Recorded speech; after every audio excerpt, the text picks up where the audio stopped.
você lida com uma conversa difícil? Então, a primeira coisa é te perceber, por exemplo, que todo o assunto que for sensível para você, mesmo que não seja para o outro, algum assunto que te deixe tenso, preocupado, angustiado de alguma forma, já é um tema para uma conversa difícil. E outro ponto é toda conversa que pode balançar, estremecer alguma relação, seja ela com quem for, seja com um colega de trabalho, com seu cônjuge, com seus pais, com alguém da sua família. Então, reconhecer que é um tema sensível para você já é o primeiro passo. Outro ponto que podemos perceber é que, ao iniciarmos uma conversa difícil, nós podemos ativar o modo reptiliano. O que é isso? É um modelo mental primitivo de luta ou fuga, que nos faz reagir como se estivéssemos sendo ameaçados. E aí, de repente, essa conversa difícil, ela pode ficar ainda muito mais difícil se não nos atentarmos a isso. Então você, de repente, ali começou a conversar, começou a expor aquilo que é importante para você e, de repente, esse outro que está te ouvindo olha para o lado, mexe no celular e aí você já se irritou com aquilo. E aí você começa a supor as coisas, já não está conseguindo mais prestar atenção no que o outro está te falando, de repente você fica com raiva, fica com vontade de comentar em cima do comentário do outro, já com tom de se justificar. E aí você já não está mais conversando, você está se defendendo. E aí um assunto de agora puxa um outro assunto que aconteceu há 10 anos atrás e a conversa ela se torna impossível de ser finalizada. Toma um outro rumo.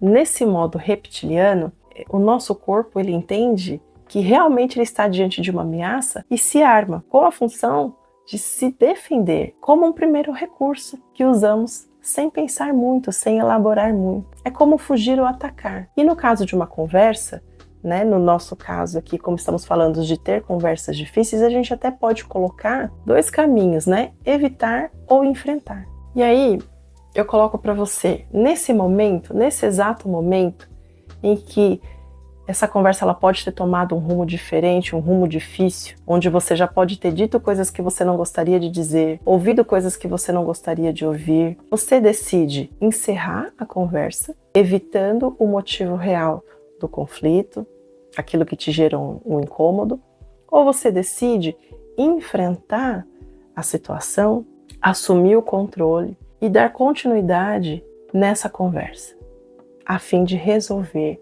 o problema que até então estava te deixando angustiado, por exemplo. Nesse caso, evitar quer dizer que a gente vai engolindo, coloca um sorriso no rosto e segue, como se nada tivesse acontecido. Só que a gente não pode esquecer que no outro dia, esse problema ele pode estar lá nos esperando. E aí você vai ter que se deparar com a situação e você vai engolir novamente, passar por cima. Só que essa conta ela chega porque nós temos limites e a gente não pode ignorar esses sinais. Ou você decide enfrentar. Então, se a gente não presta atenção nesses pontos que são importantes, ele pode gerar um desgaste muito grande e até romper com uma relação, seja ela com quem for. Então eu te pergunto, o que você faz? Como você reage diante de tudo isso? E que pontos são esses? Bom, o primeiro ponto não é porque você teve uma conversa e não deu certo lá atrás, ou em algum momento fracassou, errou o alvo, que essa próxima, ela também irá fracassar. Então, desmistifique isso, tire isso do teu coração, foque e vá preparado para que não aconteça novamente. Então, esse é o primeiro ponto. Outro ponto é se prepare para o desconforto. Conversas difíceis, elas geram desconfortos, elas geram incômodos, são pontos sensíveis que podem sim te deixar mais angustiado, por exemplo. Só que é um desconforto necessário.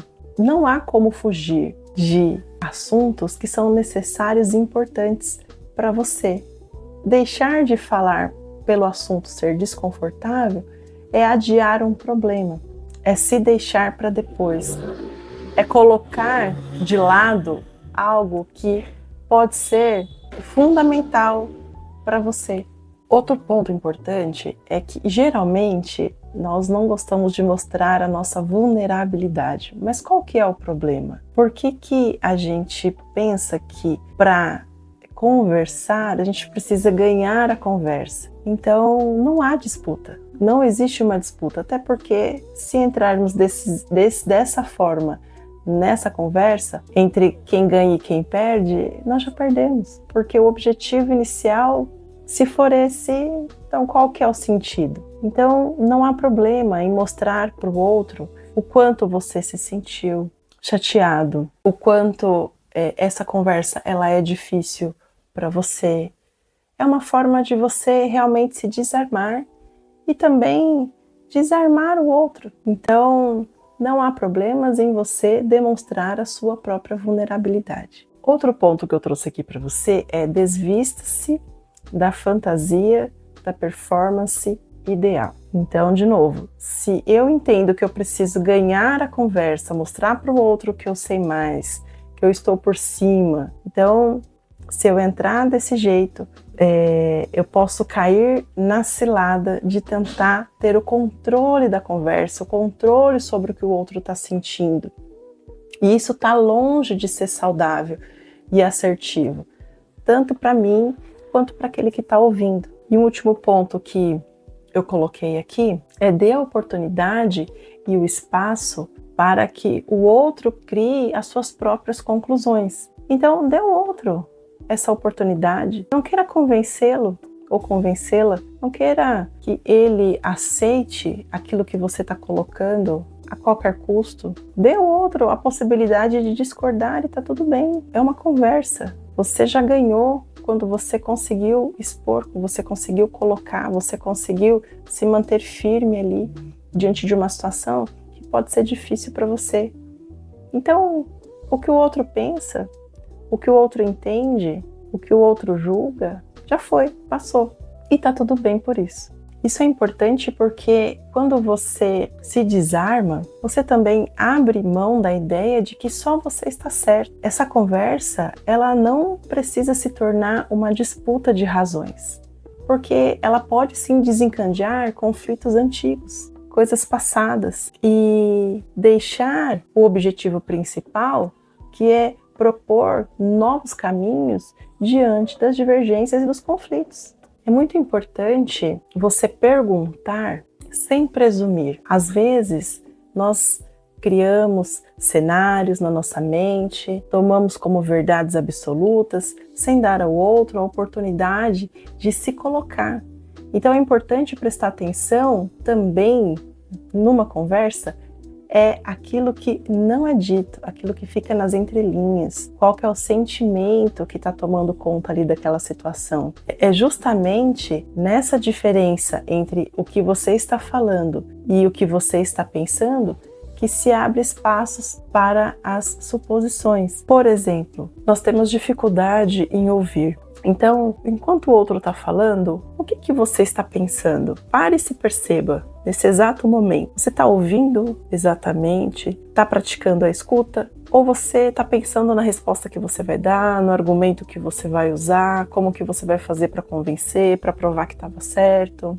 No vídeo anterior eu falo sobre os pequenos incômodos do dia a dia, quanto de forma sutil eles podem inflamar, né? Nos enredar a ponto de se tornarem problemas maiores, se nós não prestarmos atenção a eles, porque são nossas necessidades, são coisas que são importantes para nós, mas que na correria do dia a dia, nos muitos afazeres, esses pequenos incômodos a gente vai deixando para depois, vai colocando ali debaixo do tapete. E aí, como que você faz?